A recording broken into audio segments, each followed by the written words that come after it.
Hello everyone, कैसे हैं आप लोग? सब बढ़िया। तो पिछले सेशन आप लोगों ने किया ही होगा, हमने breathing and exchange of gases पर किया था। और ये वाला सेशन मैं लाया हूँ लोकोमोशन एंड मूवमेंट पर।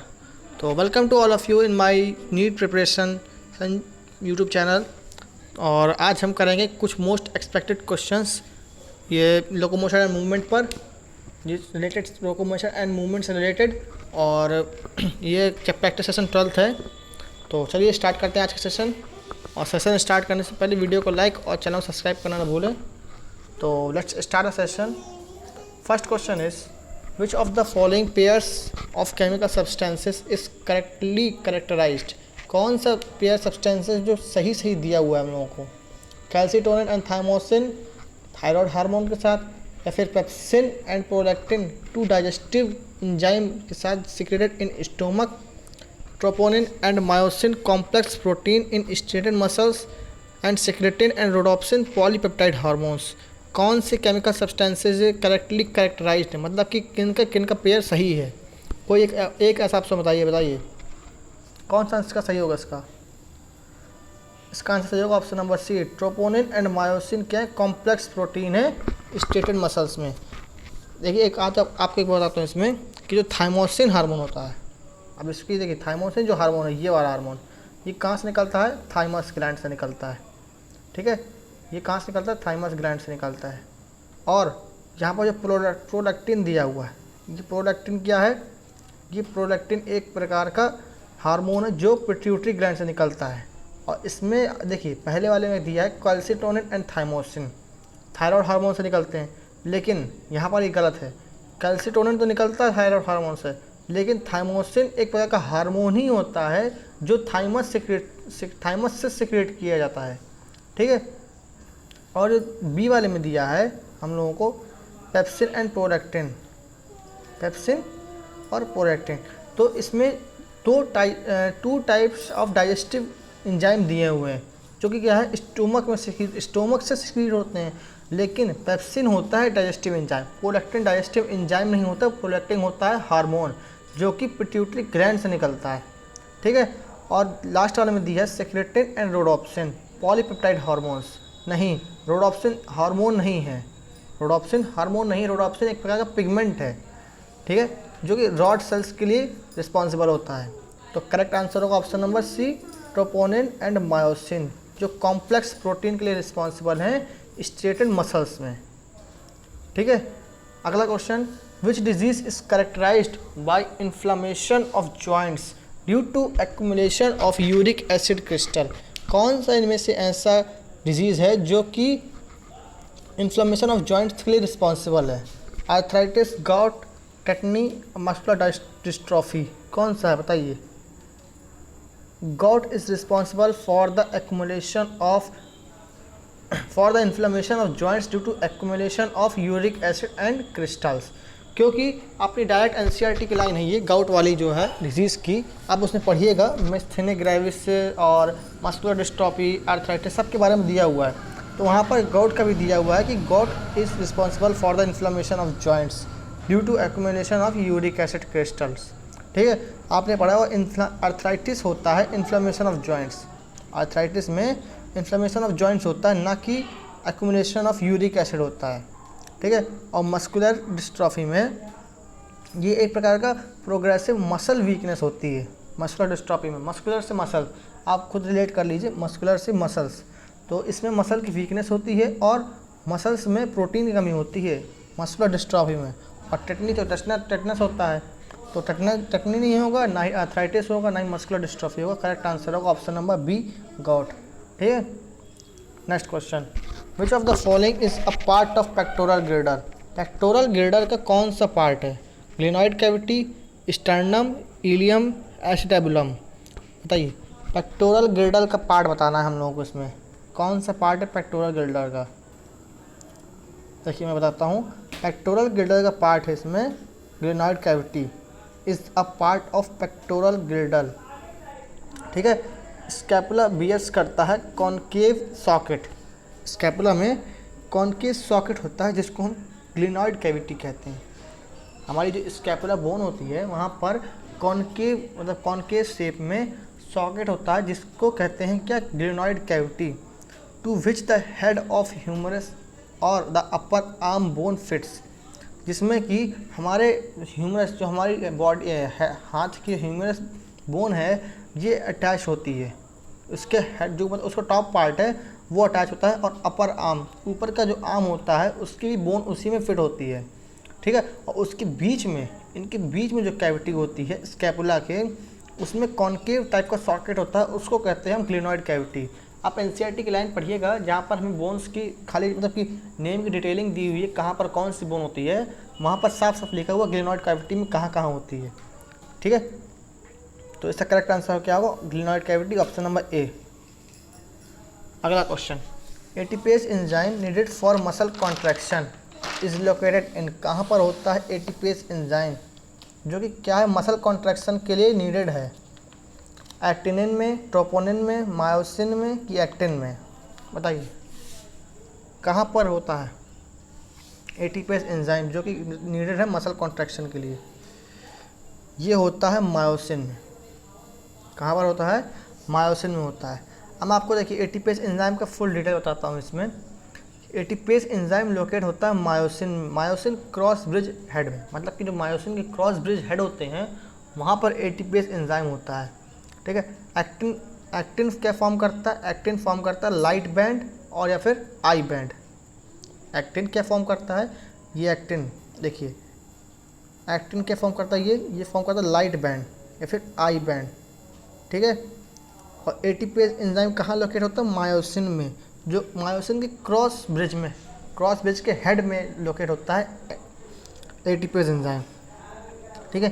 एक्टिन स्लाइड करता है मायोसिन के ऊपर कॉन्ट्रैक्शन के दौरान, जब कॉन्ट्रैक्शन होता है दोनों के बीच, एक्टिन और मायोसिन के बीच, तब एक्टिन स्लाइड करता है मायोसिन के ऊपर, और ट्रोपोनिन प्रोटीन इन्वॉल्व होता है इसके कनेक्शन के इसके कनेक्शन के, मतलब कि मायोसिन और एक्टिन के कनेक्शन के बीच में ट्रोपोनिन प्रोटीन इन्वॉल्व होता है, वो इसके बीच में कनेक्शन की बनाने में हेल्प करता है, ठीक है। और एक्टिन इन्वॉल्व नहीं होता मसल कॉन्ट्रैक्शन में, आपको साफ साफ बता दें। एटीपेज एंजाइम नीडेड करता है मसल कॉन्ट्रैक्शन में मायोसिन को, एक्टिन नहीं इन्वॉल्व होता मसल कॉन्ट्रैक्शन में, मायोसिन इन्वॉल्व होता है, ध्यान रखिएगा। और ATPase enzyme also an ATPase enzyme which is active, ATPase enzyme activated किससे होता है, कैल्शियम आयन और मैग्नीशियम आयन से एटीपेज एंजाइम एक्टिवेट होता है, ठीक है। तो इसलिए एटीपेज एंजाइम कहाँ लोकेट होता है, मायोसिन में। तो करेक्ट आंसर होगा ऑप्शन नंबर सी। क्या कौन सा करेक्ट आंसर होगा, ऑप्शन नंबर सी, मायोसिन, ठीक है। Next question, what will happen if ligaments are cut और ब्रोकन, क्या होगा अगर लिगामेंट कट हो जाए या फिर टूट जाए। Bone will move freely at joint, no movement at joint, bone will become unfixed या फिर बोन विल बिकम फिक्स्ड। क्या होगा अगर लिगामेंट कट हो जाए या फिर टूट जाए। अगर लिगामेंट कट हो गया या फिर टूट गया तो सीधा सीधा bone will become unfixed, bone क्या होगा, अनफिक्स्ड हो जाएगा, बोन की जो पोजीशन है वो वहाँ से हट जाएगा। आप खुद भी देख लीजिए, कभी कभार जब एक्सीडेंट होता है या फिर कभी कभार थोड़ा सा ब्रेकेबल प्रोसेस होती है हमारी बॉडी में, जब भी हम कभी टकराते हैं तो हमारी जो बोन होती है वो अपनी पॉइंट से हट जाती है, तो वहाँ पर जो लिगामेंट होते हैं वो वहाँ पर या तो टूट जाते हैं या तो वहाँ पर कट हो जाता है, या तो फिर वहाँ पर जो लिगामेंट की पोजीशन हटती है जिसकी वजह से बोन की पोजीशन हट जाती है, क्योंकि बोन लिगामेंट से अटैच होते हैं, इसी वजह से उसका पोजीशन हट जाएगा। तो करेक्ट आंसर होगा यहाँ पर option number C, bone will become unfixed, ठीक है। नेक्स्ट क्वेश्चन की तरफ चलते हैं। ये नेक्स्ट क्वेश्चन दिया है, the joint of the femur with pelvic गिर्डल is, femur का जॉइंट पेल्विक गिर्डल के साथ क्या कहलाता है। ये तो आपको याद ही करना पड़ेगा, इसमें कुछ समझने वाली बात नहीं है, एनसीईआरटी में डायरेक्ट दी हुई चीज़ें हैं। बताइए जो फीमर का जॉइंट है पेल्विक गिर्डल के साथ क्या कहलाता है, hand joint, pivot joint, non movable joint या फिर बॉल और सॉकेट जॉइंट, क्या कहलाता है बताइए। देखिए मैं बताता हूँ, वो कहलाता है बॉल एंड सॉकेट जॉइंट। क्या कहलाता है, बॉल एंड सॉकेट जॉइंट। जो जॉइंट कहलाता है फीमर का विद पेल्विक गिर्डल के साथ वो कहलाता है बॉल एंड सॉकेट जॉइंट। और मैं एक बात और बता दूँ आपको कि बॉल एंड सॉकेट जॉइंट होता है वो फ्रीली मूवेबल जॉइंट होता है। सारे जॉइंट्स में जितने भी जॉइंट होते हैं वो सारे जॉइंट्स में से ball and socket joint freely movable होता है।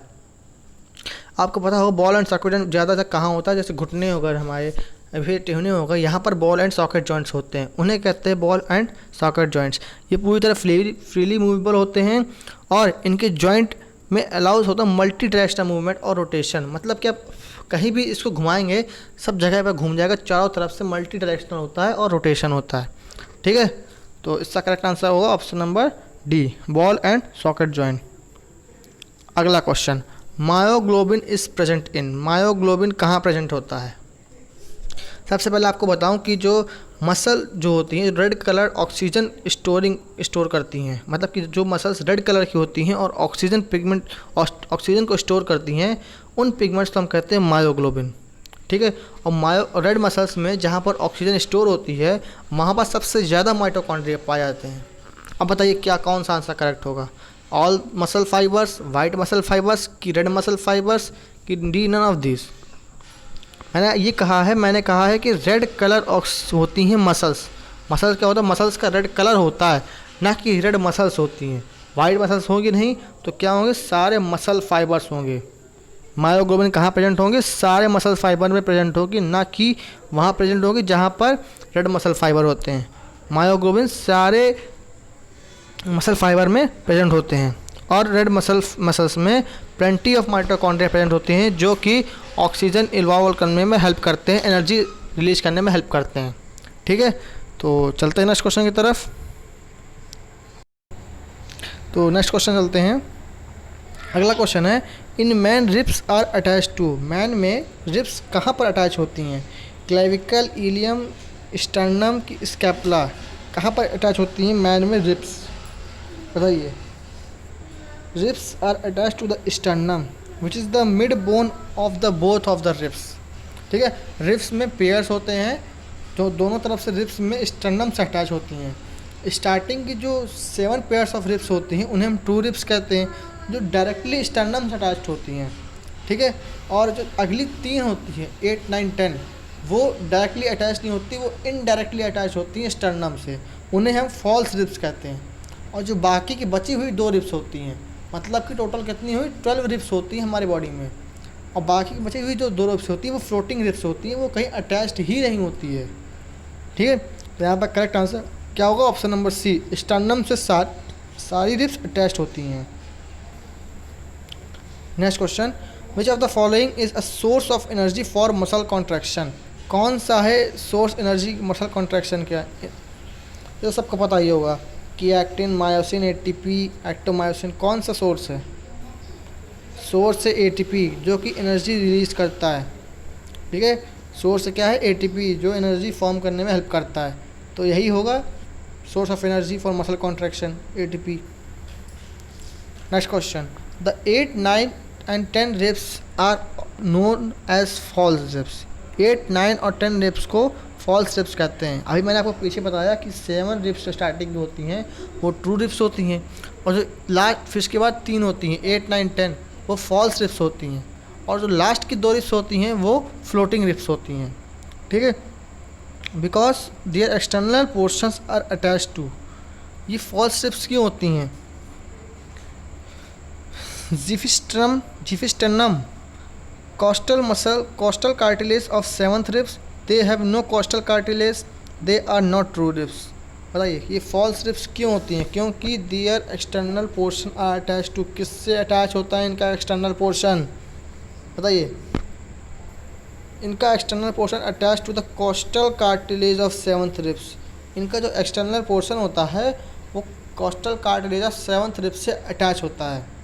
ठीक है, अभी आपको पहले बताया मैंने कि जो 8, 9, 10 रिब्स होती हैं वो डायरेक्टली अटैच ना होकर इनडायरेक्टली अटैच होती है स्टर्नम से। ठीक है, स्टर्नम से कैसे अटैच होती हैं? इनडायरेक्टली। और ये रिब्स कॉस्टल कार्टिलेज से, these ribs of the costal cartilage of each of the cartilage each to the cartilage of next higher rib. मतलब कि सीधा बताऊँ कि जो मेन 3 रिब्स होती है वो मेन कॉस्टल कार्टिलेज के द्वारा ही अटैच होती हैं, इसलिए इनको फॉल्स रिब्स कहते हैं। आगे समझ। फिर अगला दिया है, the protein whose removal enables myosin to bind actin in smooth muscle. ऐसा प्रोटीन इसका रिमूवल इनेबल करता है मायोसिन को to bind actin in smooth muscles, उसको क्या कहते हैं? Tropomyosin, caldesmon, myosin light chain kinase की काल्मोड्यूलिन। इसका करेक्ट आंसर होगा option number A, tropomyosin is the protein whose removal enables myosin to bind actin in smooth muscle is tropomyosin। क्या है वो? ट्रोपोमायोसिन। ट्रोपोमायोसिन मायोसिन को cover करता है, myosin की बाइंडिंग साइट्स को कवर करता है एक्टिन पर ड्यूरिंग द रस्टिंग स्टेट पर। रस्टिंग स्टेट में tropomyosin covers the myosin binding site on actin. और कैल्शियम आयन होता है वो बाइंड करता है ट्रोपोनिन मॉलिक्यूल से which is responsible for the change its in shape and position। मतलब कि जो कैल्शियम आयन होता है वो ट्रोपोनिन के मॉलिक्यूल से बाइंड करके वो उसके शेप और पोजीशन को चेंज कर देता है। तो यहाँ पर क्या होगा correct answer? Option number A, tropomyosin. ठीक है, next question, which of the following is not a function of vertebral column? Vertebral column का फंक्शन नहीं है, कौन सा बताइए? वर्टिब्रल कॉलम क्या क्या करता है, उसके फंक्शंस दिए हुए हैं, फंक्शंस पढ़ते हैं उसके। Protects spinal cord and support the head, करता है वो, प्रोटेक्ट भी करता है और हेड को सपोर्ट भी करता है, वर्टिब्रल कॉलम से ही अटैच होता है। ठीक है, अगला दिया है point, serve as the point of attachment for ribs and muscular of back.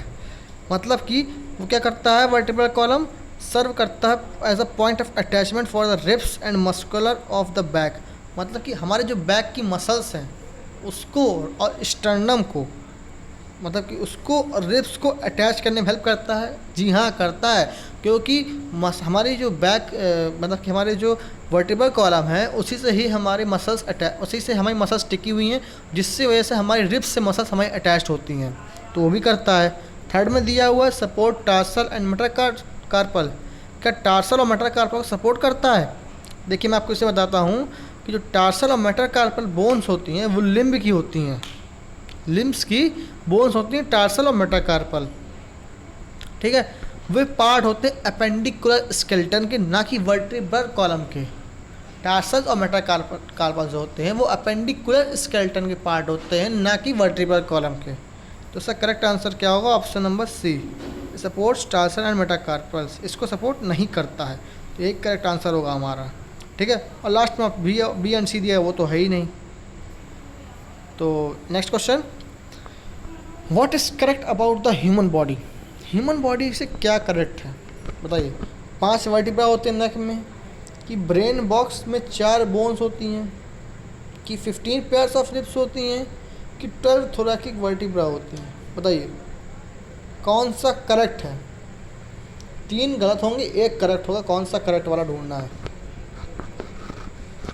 Correct ये है कि 12 थोरैकिक वर्टिब्रा होती हैं ह्यूमंस में। ह्यूमन बॉडी में 12 थोरैकिक वर्टिब्रा होती हैं, जो कि प्रेजेंट होती हैं चेस्ट में। कहाँ प्रेजेंट होती हैं? चेस्ट में।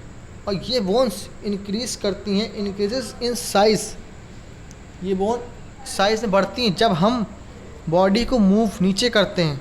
जब बॉडी को मूव डाउन करते हैं तब इनका साइज़ बढ़ता है, और ये थिकर होती हैं, और ये लार्जर होती है सर्वाइकल वर्टिब्रा से, लेकिन लंबर वर्टिब्रल बोन से स्मॉलर होती हैं।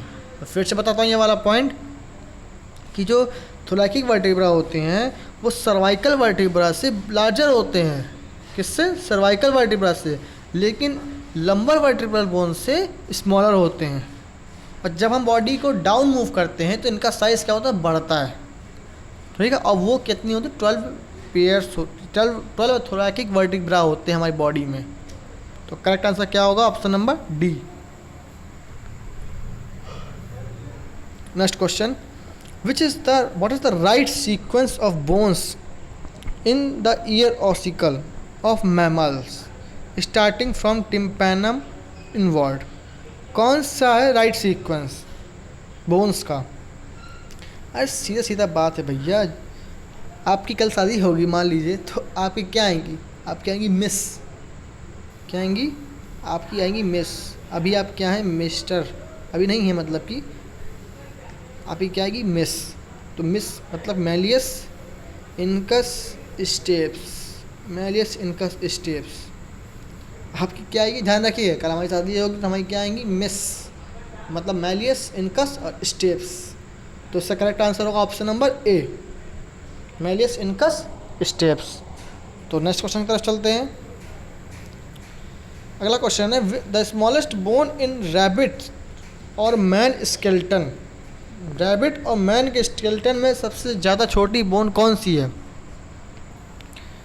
एस से स्मॉलेस्ट, एस से stapes, B is the correct answer. nasal bone is not a smallest bone, nasal bone is the hardest bone of our body, ठीक है। patella is also not and palatine is also not, palatine is present in our mouth, patella is present on our knee और stapes is present in our ear and nasal is present in our nose। तो correct answer क्या होगा, S से smallest और S से stapes. तो correct answer option number B. तो चलते हैं नेक्स्ट क्वेश्चन की तरफ। यार वीडियो लाइक तो चला करते जाओ यार भाई, कम से हमें भी थोड़ा हेल्प मिलती रहे, और चैनल पर नए हो तो सब्सक्राइब करना ना भूलो, हैं भाई का भी प्रोत्साहन बढ़ाते जाओ थोड़ा। चलते हैं नेक्स्ट क्वेश्चन की तरफ। अगला क्वेश्चन दिया हुआ है in man the thoracic basket is composed of, man में थोरैकिक बास्केट किससे बना हुआ है? Rib and thoracic vertebra, ribs and sternum, ribs sternum and vertebra कि ribs sternum and thoracic vertebra? बताइए मैन में थोरैकिक बास्केट क्या कंपोस्ट करता है? In man the thoracic basket is composed of, बताइए।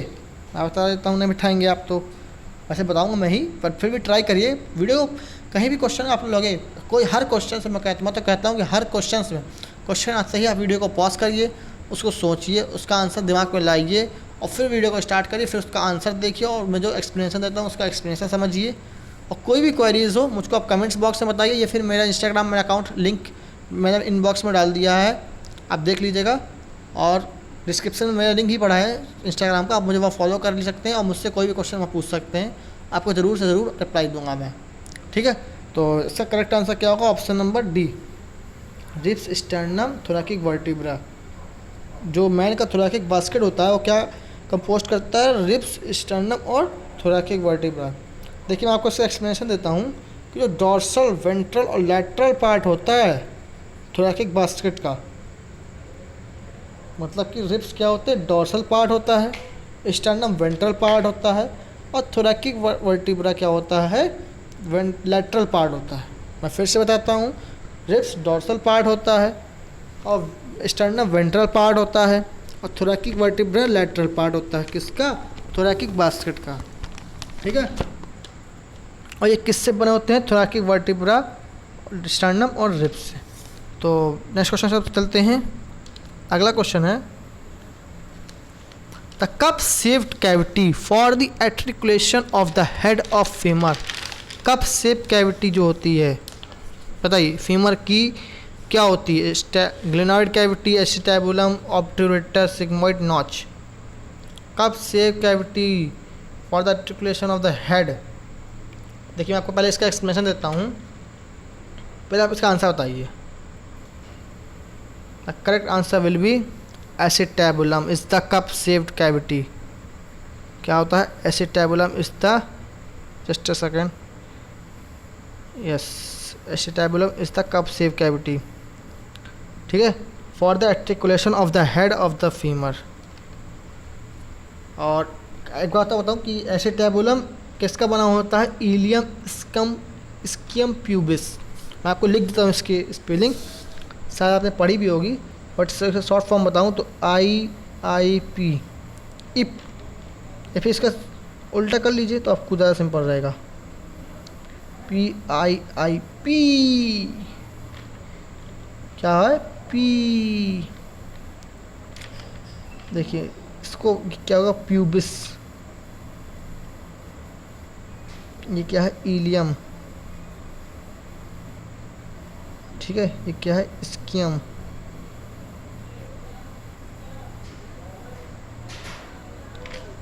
इलियम स्कियम, ठीक है, बस आपको कहता हूँ कि मैंने ये ट्रिक उल्टा बताइए, ये ऐसा होता नहीं है, ये होता है IIP, IIP, ठीक है, ये होता है इलियम, ये होता है ischium, and then is the pubis. First ilium, second ischium and third is pubis. तो acetabulum is the correct answer for this question, ठीक है। तो just a second, acetabulum is the correct answer for this question. तो चलते हैं next question की तरफ। अगला क्वेश्चन है find miss match from the following pair. किस में मिस मैच है, किसका मैच सही नहीं है। Joint between carpal and metacarpal of thumb. Metacarpal और कार्पेल के बीच में जो अंगूठे में जॉइंट होता है उसको हम ग्लीडिंग जॉइंट कहते हैं। कि joint between humerus and pectoral girdle. ह्यूमरस जो होती है और जो पेक्टोरल गिल्डर बोन होती है उसकी जॉइंट को हम बॉल एंड सॉकेट जॉइंट कहते हैं। या फिर hinge joint, joint in the elbows, जो एल्बो में जॉइंट होते हैं इनको हाइंज जॉइंट कहते हैं। या फिर joint between atlas and axis is known as pivot joint. तो कौन सा करेक्ट नहीं है इसमें, मतलब मिस मैच है, कौन सही नहीं है। देखिए मैं बताता हूँ, this is not correct, this is not correct, just a second, this is not correct. बाकी सारे हमारे सही हैं, बाकी क्या है, बाकी सारे सही हैं, ये करेक्ट नहीं, this is the wrong answer. बाकी ये सही है, ये सही है, ये सही है, तीनों सही हैं। कि जॉइंट बिटवीन ह्यूमरस और पेक्टोरल गिल्डर के बीच में जॉइंट जो होता है उसको बॉल एंड सॉकेट जॉइंट ही कहते हैं। याद रखिएगा, क्वेश्चंस आने की संभावना है इस वाले टॉपिक पे कि जो किस किस के बीच में कौन कौन से जॉइंट्स होते हैं। ये लास्ट पन्ने पे जहाँ पर डिजीज़ दी हुई हैं वहाँ पर ये दिए हुए कौन कौन से पॉइंट कहाँ कहाँ पर इंपॉर्टेंट है, मतलब कि कौन कौन से कहाँ कहाँ पर जॉइंट है, कौन कौन से कहाँ कहाँ पर बोन प्रेजेंट है। ये लास्ट वाला पेज जो है इसको थोड़ा ढंग से पढ़ लीजिएगा क्योंकि इससे एक क्वेश्चन बन सकता है, नॉट बनेगा। एटलीस्ट 70% चांस है कि बन सकता, 30% नहीं है, ठीक है। और तो करेक्ट आंसर क्या होगा इसका, ऑप्शन नंबर ए। ये मिस मैच है। बाकी में जो एल्बो के बीच में जॉइंट होता है वो हाइंज जॉइंट कहलाता है, और जो तो एटलस और एक्सेस के बीच में जॉइंट होता है, मतलब हमारी बॉडी में एटलस एक्सेस बोन होती है उसके बीच में जॉइंट होता है, उससे हम क्या कहते हैं, पाइवट जॉइंट। अगला question, which of the following is incorrect with respect to skeletal muscle के रिस्पेक्ट में कौन सा गलत है। Syncytial voluntary unbranched does not get fatigue. कौन सा स्केलेटल मसल के रिस्पेक्ट में गलत है। आपको पहले इसकी स्केलेटल मसल की पहले पूरी डिटेल देता हूँ कि जो स्केलेटल मसल सेल्स होती हैं वो सिलेंड्रिकल शेप होती हैं, यूनिन्यूक्लिएट होती हैं, अनब्रांच्ड होती हैं। कैसी होती हैं, सिलेंड्रिकल इन शेप होती हैं, यूनिन्यूक्लिएट होती हैं और अनब्रांच्ड होती हैं, ठीक है। उसने कहा इनकरेक्ट, तो मैंने पहले बताया यूनिन्यूक्लिएट अनब्रांच्ड सिलेंड्रिकल, तो uninucleate unbranched is the correct, मतलब कि ये सही है, गलत नहीं है। ये क्या है, गलत नहीं है, तो ये करेक्ट, हमसे इनकरेक्ट पूछा उसने। आगे बताता हूँ मैं, स्केलेटल मसल आर फैटिगेबल। कैसी होती हैं, फैटिगेबल होती हैं। स्टेनस, जब हम बहुत ज़्यादा एक्सरसाइज करने लगते हैं तो वो क्या होती हैं, फैटिगेबल होती हैं। वे कैरी आउट करती हैं एनएरोबिक ऑक्सीडेशन। क्या कैरी आउट करती हैं, एनएरोबिक ऑक्सीडेशन कैरी आउट करती हैं for the energy production, energy के प्रोडक्शन के लिए, और प्रोड्यूस करती हैं लैक्टिक एसिड जो जिसके एक्यूमुलेशन से कॉज करता है फैटिग्यू। फिर से बताता हूँ ये वाला पॉइंट कि जो स्केलेटल मसल होती हैं वो फैटिगेबल होती हैं। तो फैटिगेबल जहाँ बोल हिसाब से पता लगे, आंसर क्या होगा, ऑप्शन नंबर डी। आंसर कौन सा होगा, option number D is the correct answer. Does not gate fatigue, वो क्या होती है, फैटिगेबल होती हैं, ठीक है। जब हम ज़्यादा एक्सरसाइज करने लगते हैं तो एनारोबिक ऑक्सीडेशन होती है हमारी मसल्स में, जिसकी वजह से एनर्जी प्रोडक्शन होती है और लैक्टिक एसिड प्रोड्यूस होता है, और लैक्टिक एसिड प्रोड्यूस होता है which is responsible for the accumulation of, which is responsible for, lactic acid accumulate हो जाता है, जम जाता है, और जो क्या करता है, फैटिग्यू कॉज करता है फैटिग, ठीक है। तो correct answer option number D. Next question, 11th and 12th pair of ribs which are perfectly form do not reach the sternum are called. अभी बताया पहले ही, उन्हें क्या कहते हैं, स्टार्टिंग के साथ 2 रिब्स, फिर 8, 9, 10 false ribs and last 2 11th और 12th is known as floating ribs. तो करेक्ट आंसर है option number C, floating ribs. अगला question, which of the following is और are correct with respect to cardiac muscle. Cardiac muscle के respect में कौन से correct हैं। They have intercalated disc, cardiac muscle में इंटरकलेटेड डिस्क होती हैं, जी हाँ, कार्डियक मसल में इंटरकलेटेड डिस्क होती हैं। और उनके they are rich in gap junctions, जी हाँ, कार्डियक मसल के बीच में गैप जंक्शंस भी होते हैं, क्योंकि अगर गैप जंक्शंस नहीं होंगे तो उसमें क्या कहते हैं, जब हार्ट पंप करता है, ब्लड पंप करते समय उसको थोड़ा स्पेस चाहिए। अगर गैप नहीं होगा हल्का तो हार्ट बराबर कंटिन्यू पंप नहीं कर पाएगा, और हार्ट पंप नहीं कर पाएगा तो आप भी ऊपर पहुंच जाएंगे जल्दी ही, ठीक है। तो गैप जंक्शन होते हैं। दिस ऑटो रिदमिसिटी, जी हाँ, आप हार्ट के फंक्शंस को कंट्रोल नहीं कर सकते, आप हार्ट को कंट्रोल नहीं कर सकते, वो ऑटोमेटिक पंप होता है, तो ऑटो रिदमिसिटी होती है कार्डियक मसल्स में।